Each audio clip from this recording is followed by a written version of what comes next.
So you've been sitting around in the country that my ancestors built for about 20 years, and you have absolutely not been involved in civics. You guys tell me, I'm the guest on your show. You tell me when I'm good to speak. Your parents benefited from it. They did not. I mean, as a point of fact, that's false. Indian Americans do not benefit from affirmative action. Nobody wants to start volunteering on your free time. Oh, I don't believe in virtue signaling. In this video, we are going to watch Vivek Ramaswamy take on the Breakfast Club, and in particular, one of the worst, most self-righteous and disingenuous people that you will ever see. And this was one that was recommended by one of my subscribers. You guys know that I love reading the comments and I enjoy the recommendations, so keep them coming. And there is a lot to get through with this one, so let's get into it. Does anybody who's not a white male really stand a chance of being a Republican? Absolutely. Okay. Yeah. I think that there is They don't seem like they're open to that kind of diversity. I'll be honest with you. I travel the country. I have not really experienced meaningful racism from grassroots conservative audiences for the last, several years that I've been, since I stepped down from my business career. That was a different world I was in. But for my book tours and everything else, and then now for this campaign, traveling the country, it's funny. That's the impression that you get from the media. Meeting people from Iowa, Ohio, Michigan, New Hampshire, I don't see that at all. In fact, I just see a hunger for substance, ideas, what's actually going to make the country better. I actually am very encouraged by that. It's an old saying that goes, if there's a hole the size of God in your heart and God does not fill it, something else will instead. I think the same applies for belief in a nation as well. So I think what's going on is we're human beings. What makes us different from animals is that we can believe. We need to believe in something bigger than ourselves. And when we lose God and family and country, we start believing in new false gods instead. That's what's going on in the country. And so I don't know that it's so much a question of fault, but more a question of how do we actually revive our sense of self-confidence and pride. It's definitely a question of fault. I can absolutely blame white supremacy, 100%. Really? Yeah. See, say more, and then I'll respond to that. I mean, just look at the history of the country. Like, it's just really just that simple for me. The country has never fulfilled its promises of freedom, liberty, and justice for all. It's always been freedom, liberty, and justice for some. And usually that some is white people. We never were included in those ideals originally. Originally? Yeah. But never and not originally are two different things. Mm-hmm. Originally, that's true. Mm-hmm. Over 250 years of progress, if you had somebody who was in 1870, looking at the world we live in today, if you had somebody in 1960 who was looking at the world we live in today as it relates to race in America, we would be darn close to what they would have thought of as the promised land. So I think we have to recognize that America is about that pursuit. We're a lot further along than we were 250 years ago. And here's the other thing, too. We got to set our expectations. We will always fall short of our ideals. By definition, if there are human beings and not gods living in a nation that aspires to ideals, we are fallen. Man is fallen. That's what makes us who we are. But what also makes us different from animals is that we have ideals. Mm-hmm. So America's founded on our humanity, that we can believe and aspire to something that we will still fall short of.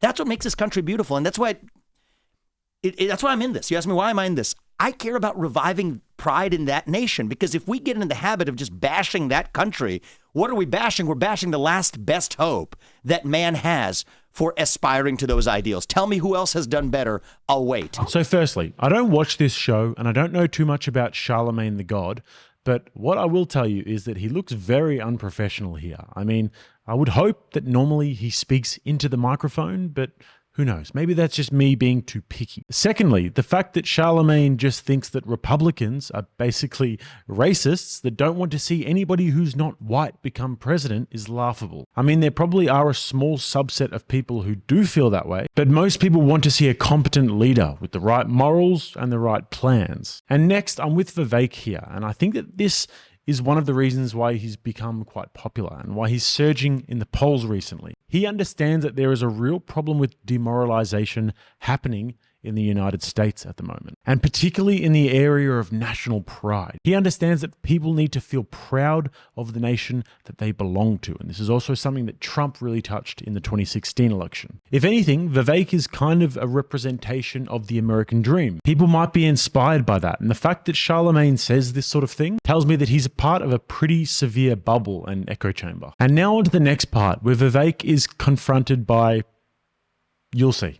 Let's get into it. Before we get into the next clip, guys, if you don't mind taking a quick second to like the video and help me out with my algorithms, if you do get value from these videos. And also, if you do want to subscribe to the channel, then that big juicy red button is just waiting to be clicked. Back to it. Now we have Teslin Figueroa. I'm sure Teslin has some questions. Tez, you good? Yes, I do.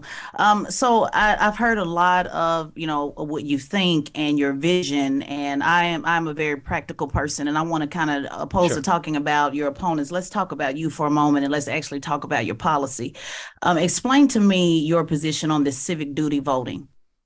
Sure. So my position is, I think that every kid who graduates from high school should know the minimums about the country that we require an immigrant to know about the country in order to become a citizen. So there's a test. My mom had to pass it. Every immigrant has to pass it to this country that asks you some basic questions. What are the three branches of government?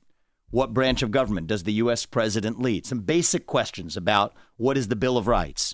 It's like a multiple choice exam, or some of them you write in.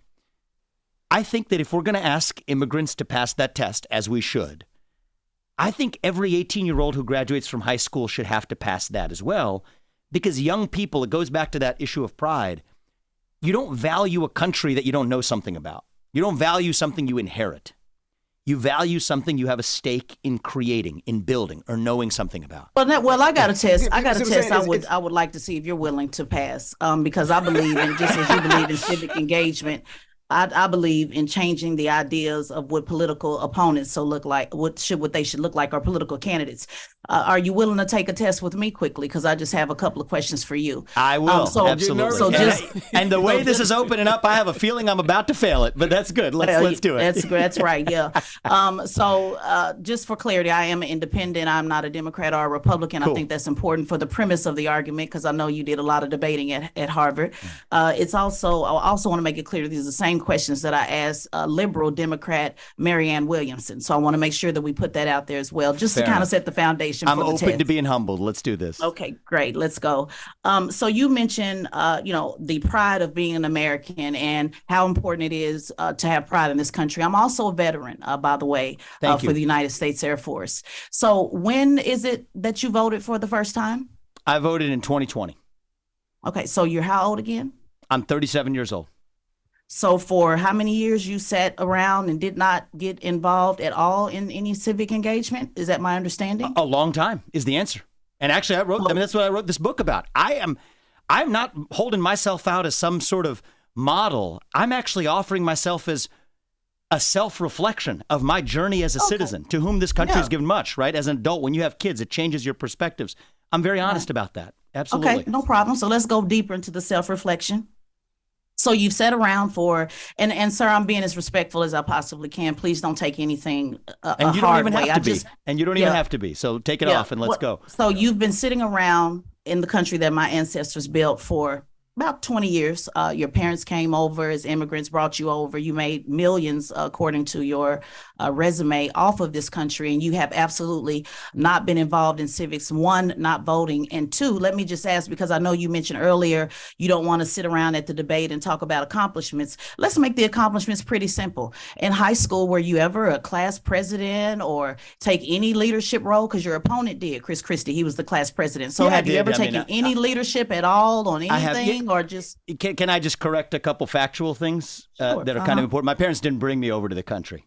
I was born in this country, and I'm proud of that. No, I know you were born here in Ohio. Yeah. You mentioned my parents. I'm saying your parents were immigrants. My apologies. And that's all right. You said your parents brought you over to this country. I thought I my would set that record straight. I mean, they were immigrants, but let's not go down the water hole. Oh, no, we're not going to water hole. I just want to correct a couple facts. And then the other thing is, you were born here in Ohio. I was born in Cincinnati, Ohio. That's right. Right. So you've been here your entire life. So the question is, did you take any leadership role in middle school, high school, class president? I did. I know you played tennis. What is it? Explain it to us. Student council. But, I think that this is yes, I have held leadership roles over my life, but those don't qualify me to do what I'm doing now. Yeah, it kind of does. Okay, it kind of does. Well, I'm giving the test. I'm the test administrator. All right, there you go. So it kind of does, because when you go from saying I want to go to the highest office, and I'll tell you, I've led companies as well. Is the other leader? Right, the main leadership role I've played is and I want to talk about one early part of your premise that I also want to say, bring it to the country point. The other point, you use the word sitting around. I'm not somebody who's saying I want the next generation, my kids' generation, to have more civic duties when they graduate from high school and college than I did when I did. That being said, I wasn't sitting around. I've developed medicines, 5 of which are FDA-approved products today, one of which is a life-saving therapy in kids, 20 of whom die by the age of 3 if they're not treated, 70% of whom now live lives of a normal duration. Another one for prostate cancer. So I don't apologize for making contributions. But right. Well, I don't want you to filibuster that no worries. Because Just that's not the sitting- question that I asked. And I don't consider, as a veteran, I'm talking about service. I'm not talking about what you Civic did for service. profit. I'm not talking about what you paid people to do with your So company. I'm not talking about I've that not served the country because that in the way means you nothing have. to me. You do what I'm realize talking, she what hasn't I been am able to ask a question. She's been trying to Go ask for a it, question, yeah. and you've been talking over her. I'm and all ears. We gave you the platform to let you say Seems what a I'm little you said. defensive. I'm all ears. No, I was just correcting a couple She hasn't had a chance facts, to that's ask all. a question yet. Every Go time ahead, she Ted, tries ask to the ask a question. question, you've been cutting her off. Good. I'm all ears. right. This is absolutely unbelievable so far. There are more red flags here than a Chinese communist parade. So this lady Teslan comes out here with one of the most incredible examples of projection and the most critical lack of self-awareness that I have ever seen on anybody. Ever. And I want to break this down play by play because it truly is a fascinating reflection of human nature. Where to even start? So she says to him, "You've been sitting around for 20 years. And then she says, "I'm not being disrespectful." Okay. And then Vivek rightfully corrects her premise by saying that he wasn't brought over here, he was born here, before she then jumps on the defense and refuses to acknowledge the fact that she just made an error. And there is a reason why she made that error. It's because she's a terrible verbal communicator. And she thinks that because she's talking really fast, she sounds really smart. And if she did actually know that fact, then she wouldn't have made that error if she would have been more concise in her speech rather than just reveling in the sound of her own voice. Massive red flag. She's also extremely self-congratulatory, which actually nobody really asked for, and it's simply unnecessary. She tells Vivek how she's such a practical person and how she served in the military and about how her ancestors built the country. Red flag, red flag, red flag. And more on that topic soon. But then astoundingly, and this actually shocked me a little bit when I was watching this interview, is that the other hosts come in and then say that Vivek is getting very defensive and that he's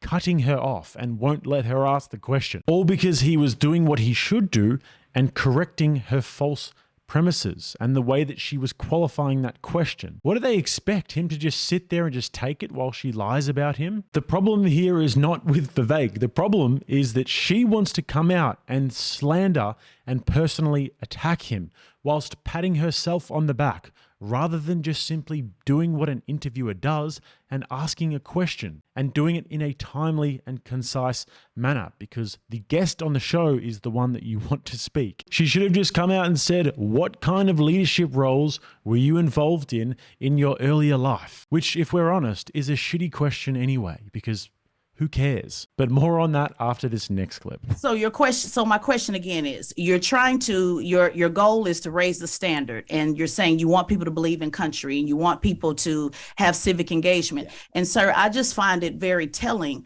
that you haven't had any civic engagement at all and haven't been at all. And when I say sit around, I don't mean you haven't done anything. I'm talking about in regards to service, because one thing about political office, the same way that you want to change how people look at politics and look at this country, I want to change how people look at politicians. And when I see that someone hasn't did anything at all to be of service to mankind, to take a leadership role, it's not good enough to just be on city student council. Were you a leader? All of that applies. Have you been able to get anybody in the room at any time, from a high school gymnasium to Ohio, Republican leadership there to now? Have you been able to get anybody in a room to believe in this vision? I don't agree with a lot of your vision statement, but I do know you've been going around having these discussions and getting everybody emotionally worked up to talk about vision and debate. But I want to get to the practical. You're trying to go from preschool to president of the United States. You're skipping over city council, county council, mayor, governor. You want to go straight to the top. So my question is this a PR? Is this for the PR, the perception of reality? Or can you point to any leadership where you've been able to get people to believe in what you're talking about that they're not paid to do on any of these vision statements that you have? If not, then to me, it's a moot point, because you're holding a standard that you haven't met yourself. So if you're only going to count government service, You're No, absolutely not government right. service. Okay. Student council in the 8th grade, 9th grade, 10th. Were you a leader? Did you do anything to rally anybody? Did you fight for better lunch? I did in the 6th grade with Miss Harris. Yeah. I'm not talking about government. I can go all the way back from the 5th grade every year, sir, because people who are in service to this country, if you're going to go around saying you want people to believe in this country that I signed up to die for, then I want to make sure that you're holding that same standard. So not government, not political. Let's not get it confused. I'm saying, have you did anything of service that we can point to say he is a good leader, like Chris? And I'm not even a fan of Chris Christie, but he was the student council president in high school. So have you done anything of service besides yourself that has not benefited yourself? It's just a simple question. So the acts of service that I have performed are small, so small that I don't even want to talk about them to boast. But yes, have I volunteered for this country? Yes, I have. I've always been interested in let's talk healthcare. about it. It's okay to talk about the small things. These are small things, right? But thank you. Oh, well, let's just mention it. Bethesda North Hospital. So it's really a no? No, it's not a no. It's just something I don't like boasting about. I Well, volunteer. we're not boasting. It's an not interview. boasting. You're There we go. boasting on your vision and everything else. I think you one of the boasted things- on the millions of dollars that you made. So let's just throw it out. So in I 6th actually grade, I'll give didn't. you an example. I'll help you out. In 6th grade, Miss Harris, Miss Harris was let me give you an example because maybe you're confused. In the 6th grade, Miss Harris was snatching papers from everybody in the classroom. So me as a 10-year-old, I went to the principal and said, I'm tired of Miss Harris snatching papers. And I organized the students around getting Miss Harris to stop snatching papers. Now, there was a consequence for that. I got suspended for 5 days for talking back, and I got in trouble. I got a spanking, and I was on punishment for months and months. But that is a simple way of organizing people. So I want you to kind of boast about it the way you did the millions of dollars and said what you did with the pharmaceutical companies. What leadership can you point to that you've been able to rally anybody around anything that is of service that you did not pay anybody to do? I think that's important for the next president of the United States. So once again, nobody asked her about her achievements, if you could call it that, because she's not the guest on the show and she's actually not the one running for president. Just imagine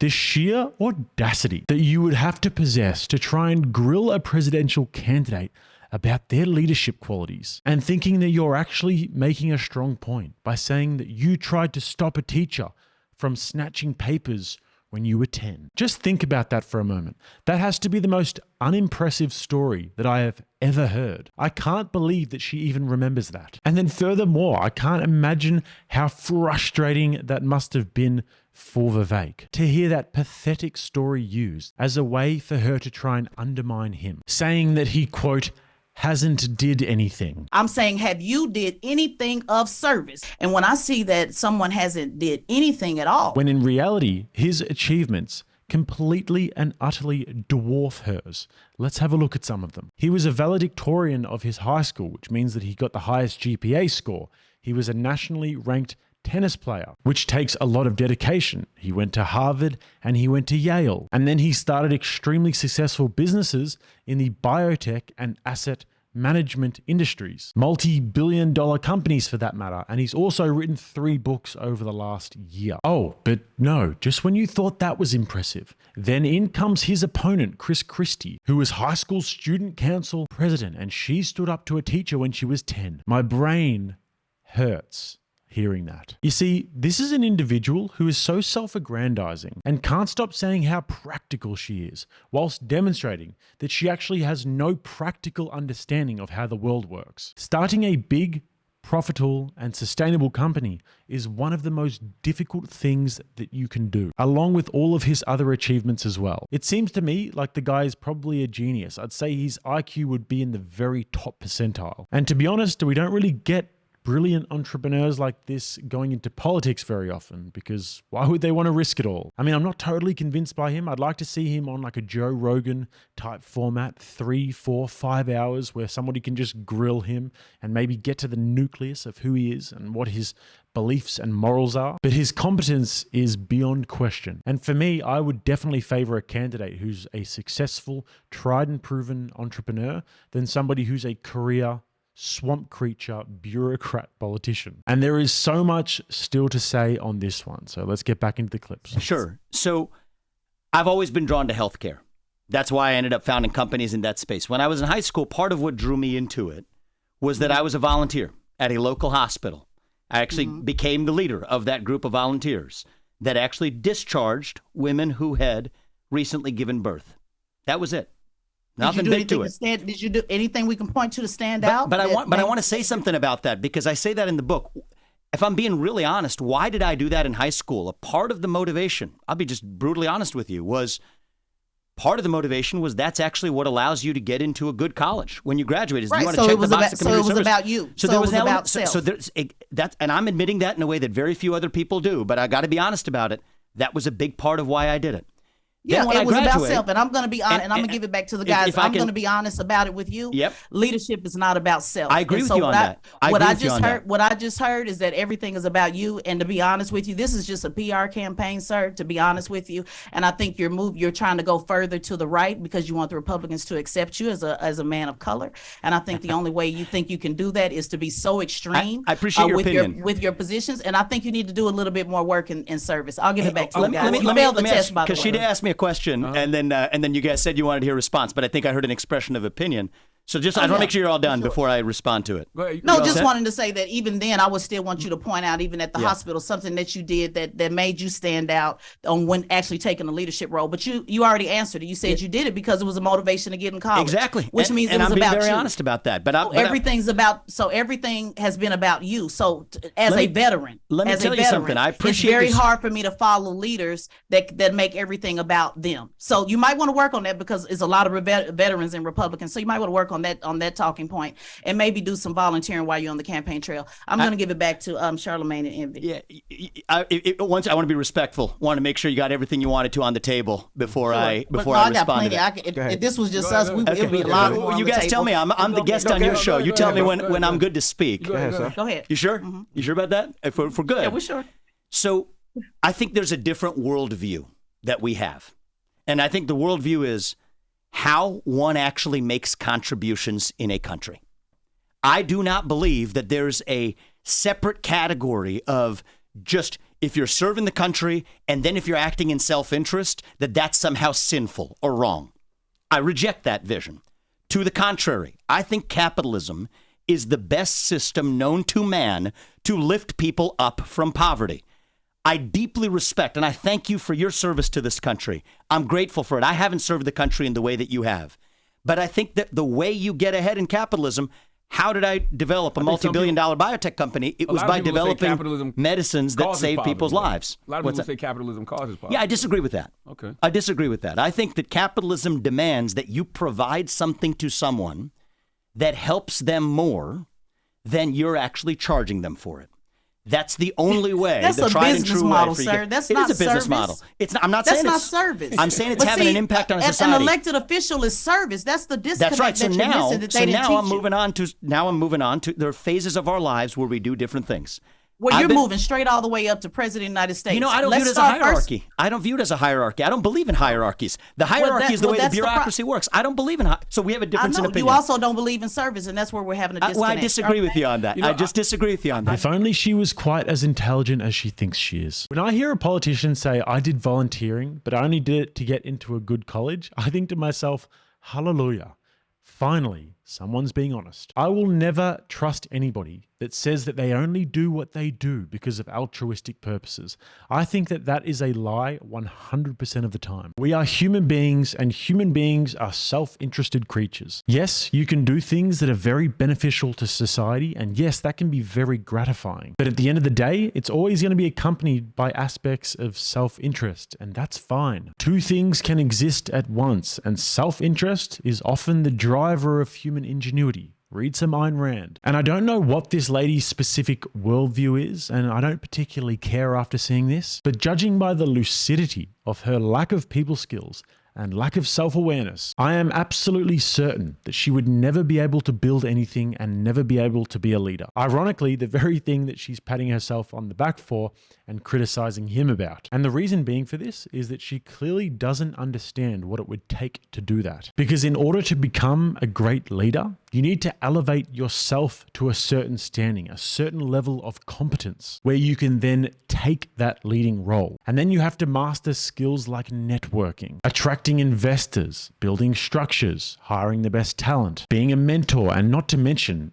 having a product that you can bring to market that actually provides a high level of value to the market. I can absolutely guarantee you that she's never achieved anything herself in a leadership capacity purely by her rhetoric, but more specifically because she undermines his accomplishments as proof of his leadership qualities. Let me give you an example because maybe you're confused. Tired of Miss Harris snatching papers, and I'll organize the students around getting Miss Harris to stop snatching papers.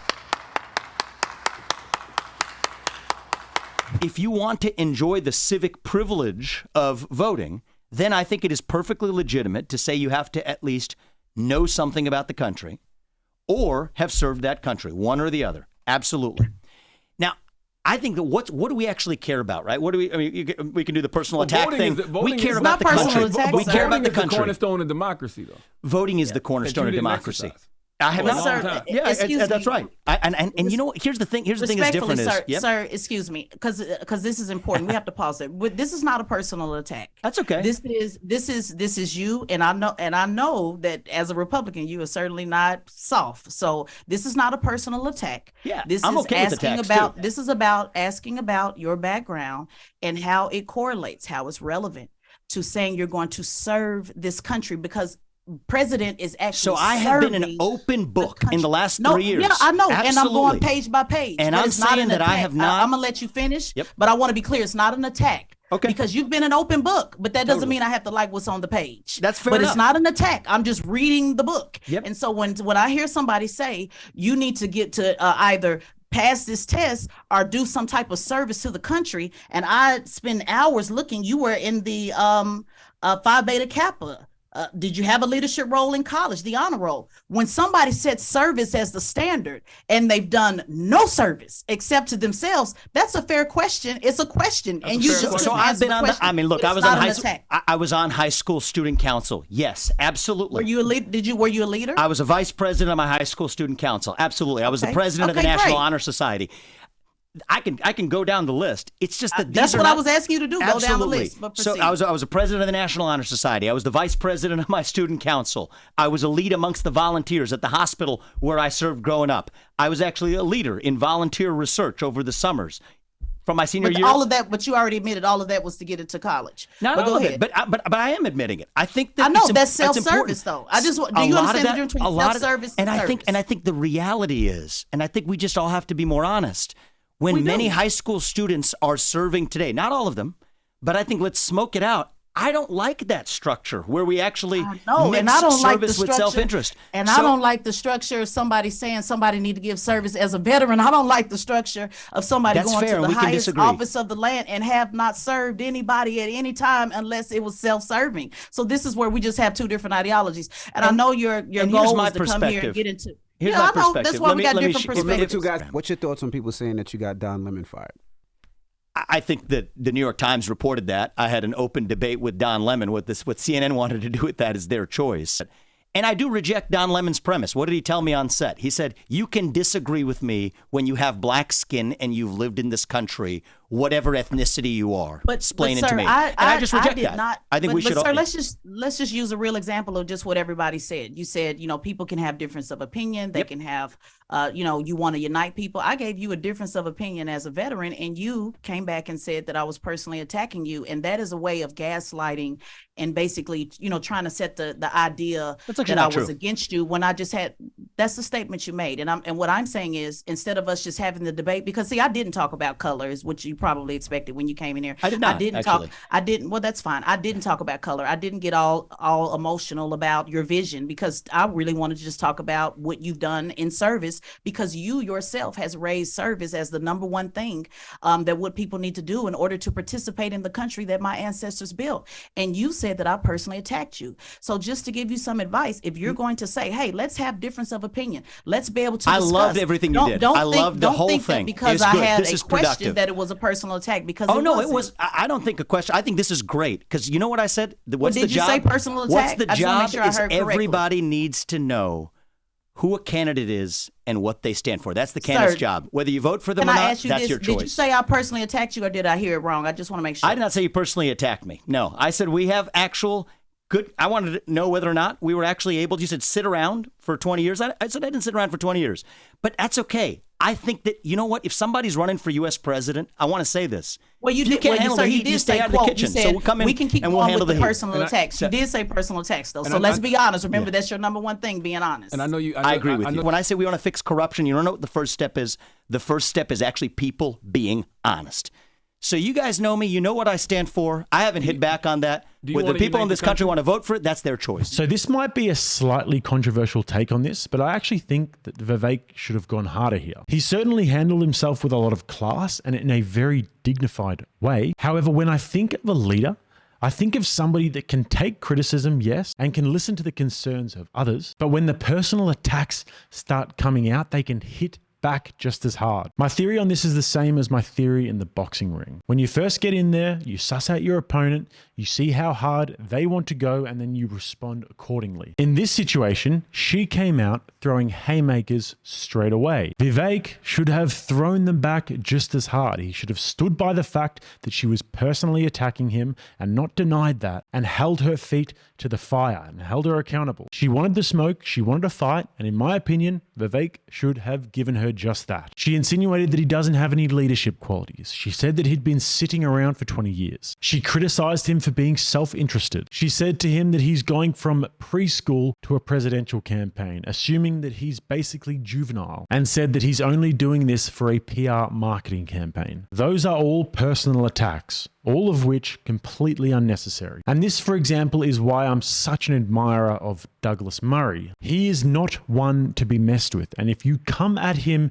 in a debate, you best come prepared. Because if you go to those places with a guy like Douglas Murray, he will be happy to go with you. And he's a master of putting people in their place. And this is also why I love Trump. He's as tough as a boot. And when he's in those meetings with Vladimir Putin and Xi Jinping, you know that Trump is the alpha dog in the room. That's what I want from a leader. I want a leader or a president that's a guy that I would not mind running side by side into battle with on the front lines. However, I'm really interested to know your perspective on this, guys. I can also see the positive in this approach in the sense that her combativeness, contrasted with his calm, paints him in a tremendous light and makes her look like a complete fool. And it just goes to show that in the comments on the Breakfast Club's YouTube channel, she got completely dragged. So maybe I'm wrong there, and maybe I'm just too much of a sucker for a good takedown. But now let's check out the last bit where they're talking about affirmative action, because Vivek actually delivers a zinger here. I know you have to go, but I do disagree on what you said about affirmative action, because I feel like without that legislation, I don't think black people stand a chance. We had to create the legislation to even have a chance. And I don't know why you have faith that without that legislation, things will be fair or on equal footing for black people. I think that most people who benefit from affirmative action are the immigrants who came after Kennedy's immigration reform in the 60s. They are not descendants of slaves. They are people who came as immigrants like my parents did. Mm-hmm. And so I just think it is a broken system to say that you look like someone to whom a bad thing once happened, and you're going to be favored over someone who looks like someone who once did a bad thing. You think your parents would have gotten the same shot without that legislation? I mean, so it turns out that Asian Americans, Indian Americans don't benefit take away something from that benefited your parents, which directly benefited you. See, here's what I'm saying is whether or not it's in our past, the question is, how do we actually move forward as one nation? And I do not believe it is with race-based quotas. I believe it is economically empowering all Americans. I think that legislation was put here to protect people that look like me, people that look like you, and I think you're ridiculous to want to get rid of. Here's what I would say is Lyndon Johnson's Great Society that this was part of, right? So affirmative action was part of it. There was a broader set of policies designed to help black Americans, I think have been disastrous for black Americans and all Americans.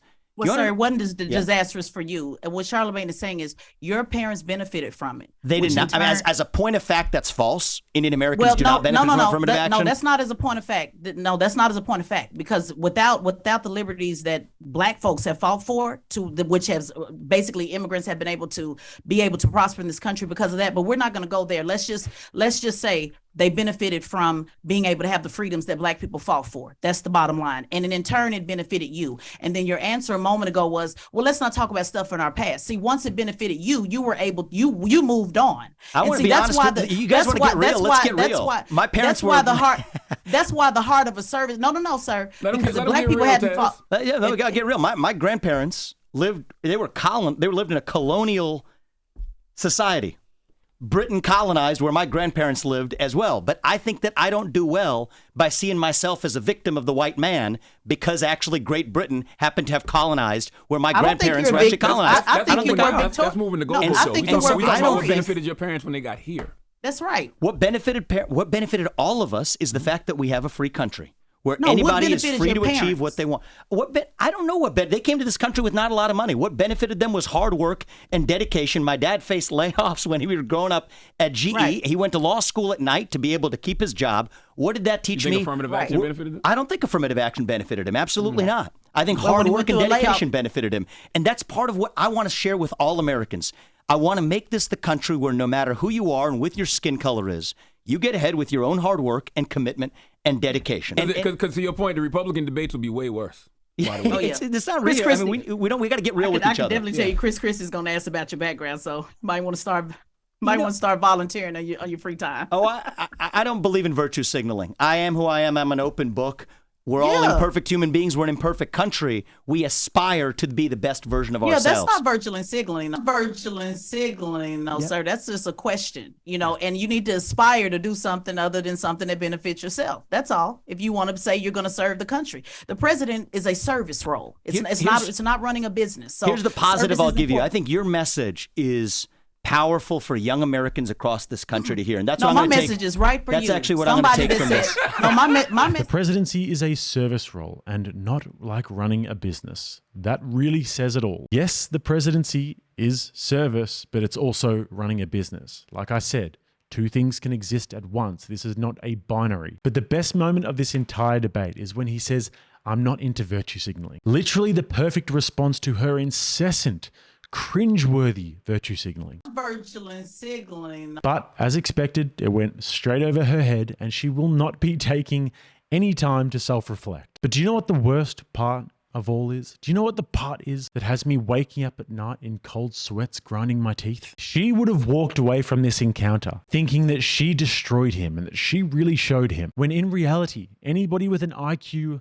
above 4 can see that she was completely exposed during this debate. But I guarantee you that even if she does read all of those comments telling her how annoying and frustrating and insufferable she was during this interview, there would not be any need for introspection there. She would probably just say that it's a bunch of angry white men and blame racism. So looking forward to hearing your thoughts on this one, guys. I definitely won't be watching The Breakfast Club anytime soon, but hey, maybe I'm wrong.